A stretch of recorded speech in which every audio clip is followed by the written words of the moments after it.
বিয়ের আগে নিজেদেরকে পবিত্র করে নিয়েন আর কি। যদি অপবিত্র জীবনেও থাকেন বিয়ের আগেই নিজেকে পবিত্র করে নিয়েন। কারণ অনেকে দেখা যায় প্রেম করে নিজেরাই কাজী অফিসে গিয়ে বিয়ে করে ফেলছেন, এটার সাথে আমি একমত না।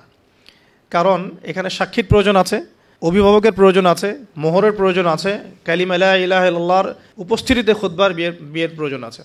তো এভাবে ম্যারেজগুলো যেগুলো হচ্ছে বেশিরভাগই আমাদেরকে জেনার দিকে নিয়ে যাচ্ছে, এবং দীর্ঘস্থায়ী জেনা, একদিন দুই দিন না, বছরের পর বছর থাকছেন, জেনা করতেই আছে। একটা পয়েন্টস মিস করেছি, একটু টাচ করে দিই, যে বিয়ের আগে নিজেদেরকে পবিত্র করে নিয়েন আর কি।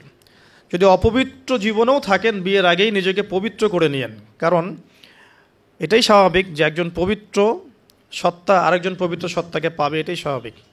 অপবিত্রতা আর পবিত্রতা কখনো একসাথে হয় না। যদি একসাথে হয়ে যায় তখন বিশ্বযুদ্ধ লেগে যাবে আর কি। কথা বুঝতে পারছেন? নিজেকে আগে পবিত্র করে নিয়েন। আর পবিত্র করার জন্য আল্লাহর কাছে প্রমাণ করতে হবে যে আল্লাহ আমি তোমার বান্দা বা বান্দি। যখন আল্লাহ পাক দেখবেন হ্যাঁ আপনি সত্যি অনেস্টলি মন থেকে তওবা করছেন এবং পবিত্র হওয়ার চেষ্টা করছেন, আল্লাহ পাক সুযোগ করে দেবেন ইনশাআল্লাহ তাআলা। এরপর একটা কথা, যে বিয়ের আগেই পড়াশোনার যে সিলেবাসগুলো যেগুলো বললাম এটা কভার করে নিয়েন। কারণ বিয়ের পরে এটা বলা সহজ যে বিয়ের পরে করে নিব, কিন্তু বিয়ের পর রেসপন্সিবিলিটি বাড়বে, এটা করার জন্য খুব একটা বেশি সময় পাবেন না। তো বিয়ের আগেই পড়াশোনাগুলো করে ফেলার চেষ্টা করলে ভালো হয়। আর বিয়ের পর গবেষণা করবেন, বিয়ের পরে হবে গবেষণা। আর বেসিক পড়াশোনার লেভেলগুলো বিয়ের আগে শেষ করে ফেলাটা খুব ভালো। এই জন্য গভর্নমেন্টের যে বয়সগুলো দেওয়া হয়েছে ফিক্স করে, এই বয়সগুলো প্রয়োজন আছে। যদিও ইসলামে এরকম ম্যান্ডেটরি কিছু নাই, কিন্তু এই লেভেলটার প্রয়োজন আছে। বিকজ 18-21 আগে আমাদের পড়াশোনা সবার খুব একটা শেষ হয় না, আর ম্যাচুরিটি খুব একটা আসে না, ইকোনমিক সোর্সও তৈরি হয় না।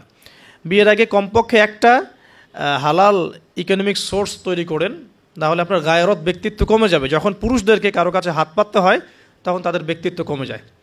আর পুরুষরা যখন স্বাবলম্বী থাকে, হোক সেটা মাসিক 10,000 বা 20,000-ই হোক না কেন, স্বাবলম্বী থাকলে তারা গায়রতের পরিচয় দিতে পারবে ইনশাআল্লাহ। কারণ একটা কথা আছে যে ডলার টক্স, মানে ডলার বা টাকা, মানি টক্স, মানি কথা বলে আর কি। যখন আপনি সবার মানে ডিমান্ডগুলো ফুলফিল করতে পারছেন, আপনার বোন, আপনার স্ত্রী, সন্তান, শ্বশুর শাশুড়ি, আত্মীয় স্বজন, আপনি তখন সুপার হিরো। যখন আপনি পারছেন না, আপনার মুত্তাকি, আপনার তাকওয়া, আপনার ঈমান, আপনার অন্যান্য বিষয়গুলো খুব একটা মানুষের কাছে হাইলাইটেড হয় না। কারণ মানি টক্স, মানি কথা বলে আর কি। আপনার স্ট্যাটাস ইট টক্স, এটা কথা বলে। তো এই জন্যে গায়রত বজায় রাখতে হলে আপনাকে একটা উপার্জনের সোর্স তৈরি করতে হবে। এর জন্যে আমি বলি যে সূরা ওয়াকিয়া পড়েন, চারটার নামাজে অভ্যস্ত হন, সেজদায় গিয়ে আল্লাহকে বলেন আল্লাহুম্মা কফিনি বিহালালিকা আন হারামিক ওয়া আগনিনি বিফাদলিকা আম্মান সিওয়াক। ইনশাআল্লাহ হালাল রিজিকের পথ প্রশস্ত হবে ইনশাআল্লাহ। আর হারামে যায় না, কারণ পরবর্তী প্রজন্ম তখন হারামখোর হয়ে বড় হবে আর কি। আসুন সামনে যাই। এবার বিয়েটা সহজ করে ফেলেন। করার পর স্বামী স্ত্রী তাদের মধ্যে যে সম্পর্কটা, এই সম্পর্কটা শুরু হবে 2 রাকাত সালাত থেকে। প্রথম রাতে 2 রাকাত সালাত পড়ে নেবেন, ওযু অবস্থায় সালাত পড়ে ডিসকাস করবেন জীবনের উদ্দেশ্যগুলো সম্পর্কে। ফ্যান্টাসির কারণে এমন কিছু করে যায় না প্রথমে যাতে করে সে আবার আতঙ্কিত হয়ে পড়ে। সময় দেন, তাকে টাইম দেন, তার সাথে নরম হন, কোমল হন। বিকজ একটা মেয়ে, যারা সতী মেয়ে, তারা পুরুষকে গ্রহণ করার আগে খুব ভালো করে তাদের মনের মতো একজন মানুষ প্রত্যাশা করে।